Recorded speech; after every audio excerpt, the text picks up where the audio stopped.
Hello guys, I welcome you to the Solve paper session for the paper 1 UGC NET. Okay, and this is the part 3 of UGC NTA NET paper 1 2019 June. Okay, so I am giving the link for the part 1 and part 2 where I have covered 10 questions in every part.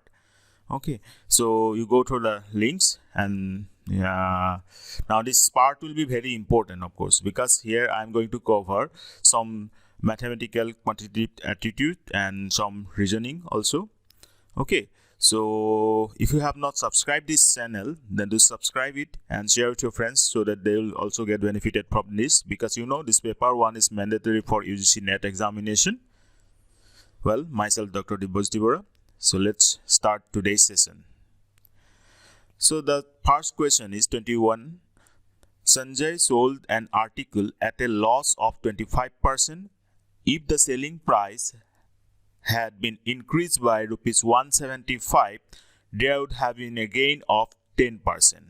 Then what was the cost price of the article? So we need to find out the cost price. Okay, so let's suppose cost price of the article be K. Now, as he has sold at loss of 25%, this means what? 100 minus 25% of the cost price. As we have supposed that K is the cost price, so the 700 minus 25% means 75 by 100 of K, that is 0.75K. Clear? Now, as the price is increased by how much? 170 increased by rupees 75, the selling price will become 0.75K plus 175. Now, at this price, how much he got? He gained 10%. Okay, so this is the selling price 0.75K plus 175, and cost price we have suppose K. So what will be the profit or loss? Profit here because gain. So selling price minus cost price, that is 0.75K plus 175 minus K, that is equal to how much? 10%. 10% of cost price, that is 0.1 of K. As you know, 10 divided by 100 into K, that is 0.1 into K. So 0.75 minus K, that is minus 0.25K. 175 minus 0.25K is equal to 0.1K. And suppose we have moved this 0.25 minus 0.25K to here. So this will become 0.35K. So 0.35K is equal to how much? 175. And K is equal to 175 divided by 0.35, that is equal to 500. So option 3 is the answer. Clear? If you still have any doubt, then do comment me, I will respond to that. Now coming to the question number 22. Question number 22 asks that a communication process can be considered complete when?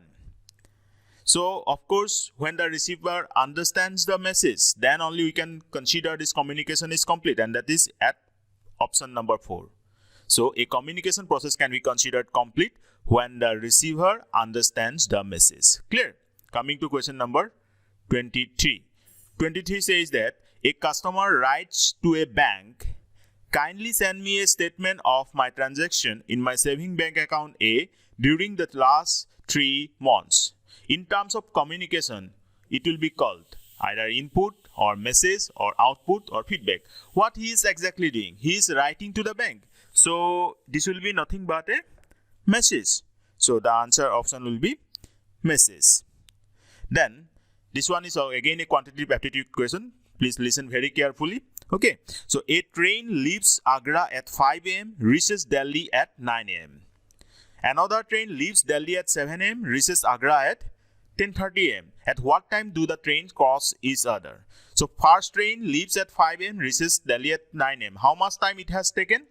9 minus 4, that is 4 hours. And the second train leaves at 7 AM and reaches 10:30 AM. So how much time it takes?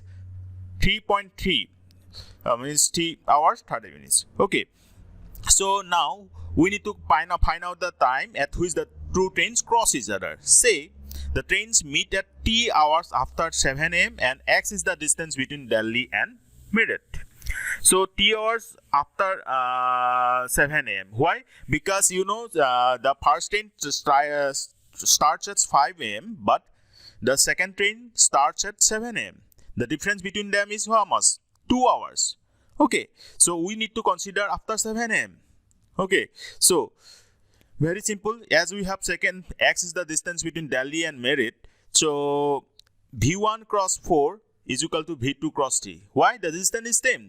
And you know, velocity is equal to how much? Distance divided by t. So velocity into t is equal to distance. So v1 into 4, v2 is equal to v2 into 3.5. So v1 by v2 is equal to 3.5 by 4. As we have considered, after t hours they have met, so we can come into the equation of this form. X by 3.5 into 3 plus x by 4 into t plus 2 is equal to x. What is this exactly? You may be confusing about this. Okay, so exactly what we are doing, x by 3.5. X is the total distance, you know. 3.5 we can consider as this v1 is equal to 3.5 into something. Okay, so what happens? T is the time at which they are supposed to be met.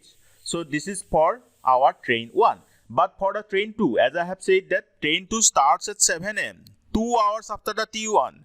Okay, 2 hours after the train 1. So I am considering x by 4 is, you got it. V2 is proportional to what? 4. So V2 can be assumed as V2 is equal to 4 into some constant. So x by 4 into t plus 2.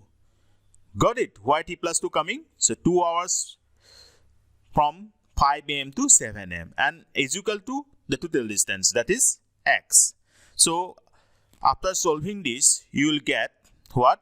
T by t 3.5 plus t plus 2 by 4 is equal to 1. X will be cancelled out.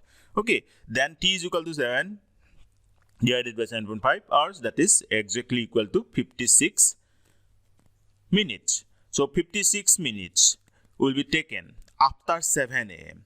So the total time or exact time at which the train crosses each other will be 7:56 a.m. Okay, clear? Then coming to the next. The next question asks, the proposition no red is black is equivalent to which of the following proposition? No red is black. So of course, no black is red. If no red is black, so then what would happen? No black is red. That will be clear. All red are black. No, we can't say that. Then some red are not black. That also we cannot say. As given no red is black. For all x, red x is not implying to black. That is the equation. Then red is not black. Yeah, I can say that. If no red is black, of course red is not black. So 1 and 4 are coming out from the given proposition. So we can match the options. We'll find that 3 is matching exactly. So 3 is the answer. 1 and 4. The next question. Question number 26. Given below are two premises with 4 conclusions drawn from each of them. Which of the following conclusions could be validly drawn from the premises? So, some bags are tables, all bags are shares. Premises 1 is some bags are tables and premises 2 is all bags are shares. Now, conclusions are, conclusion A, some tables are shares. Conclusion B, no share is table. Conclusion C, some shares are bags. Conclusion D, some bags are not tables. If you notice carefully, some bags are tables and all bags are shares. If some bags are tables means what? Those some bags which are tables are shares also. So what I can say? So some tables are shares. Got it? Now, no share is table. Can we say like that? No, because all bags are tables and all bags, some bags are tables and all bags are shares. No shares is table, we cannot say that. Okay, because some bags which are tables, they are shares. So no share is table is really opposite, is negating that fact. So we cannot include that. So now see, some shares are bags. That is very clear. So if all bags are shares, then of course those bags which are equivalent to those shares will be the bags. So some shares are bags. Clear? Then some bags are not tables. No, if some bags are tables, then some bags are not tables. We cannot say like that. Okay, so it's not certain exactly. So if we match this, that A and C are the conclusions from the given premises. Okay, so if we go through the options, we will find that A and C are given in 1. So 1 is the correct answer. Clear? If you still have any doubt, again I am repeating that, do ask me through comment, I will respond it. Then question number 27, again this is a quantitative aptitude question. Listen very carefully. The average of 35 raw scores is 18. The average of first 17 of them is 14. That of last 17 is 20. We need to find out the 18 raw score. So the average of 18 is how much? 18. 35 is 18. So total sum will be 35 cross 18, that is 630. The average of first 17 is 14. So sum will be 17 into 4, that is 238. The average of last 17 is 20. So the sum will be what? 20 into 17, that is 340. So just add them. If total sum of 34, because 17 plus 17, that is 34, total sum of 34 will be 238 plus 340, that is 578. But 1 is missing there, as total number is 35, but we got the sum for 34. So just subtract this total number of the sum of 34 from total sum of 35, that is our 18 number. So 18 number will be total sum of 35 minus total sum of 34. From the first, we got 35 sum is 630 minus sum of 34 is 578. So 630 minus 578, that is 52. So option 3 is the clear answer. Clear? Now coming to the question number 28. Identify the reasoning in the following argument. You need to identify the reasoning. Okay. Pre-active stage of classroom teaching is important just as pre-learning preparation stage of communication. So actually a comparison is taken place, and you know, if comparison is taken place, then what type of reasoning is that one? Analogical. So answer 4 is correct. I am giving the definition of analogy. Analogy is a comparison, usually either a metaphor or a smile that helps to explain something or make it clear.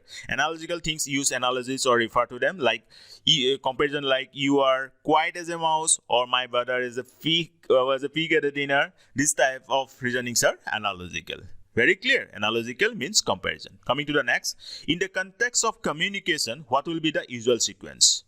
Means when communication is taken place, then what will be the exact sequence? So of course communication will be started, then what will need? Language. Then if language is there, then society will be needed, and society comes under civilization. So communication implies language, implies society, implies civilization. This is the correct sequence. So option 3 is the correct answer.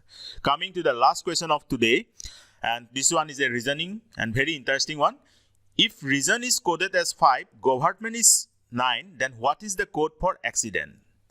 Well, in reason, how many letters are there? 1, 2, 3, 4, 5, 6, and it is coded as 5. So 6 minus 1, 5. Government, how many letters are there? 1, 2, 3, 4, 5, 6, 7, 8, 9, 10. And it is coded as 9. That is 10 minus 1 is equal to 9. So of course our code is what? Accident, ACCIDENT. How many codes are there? So 8 minus 1 is equal to 7. Clear? So 7 is the option 2. So option 2 is the answer. Well guys, we have covered 10 important questions that came in the June 2019 NTA NET paper 1. So this will be important for the coming NET examination also. So part 4 will be coming soon. So if you have not already subscribed this channel, do subscribe this channel and press the bell icon for the upcoming lecture. We will meet in the next lecture, that is the part 4 and ending of the paper 1 2019 June solution version. Okay, so let's meet then. Take care. Bye bye.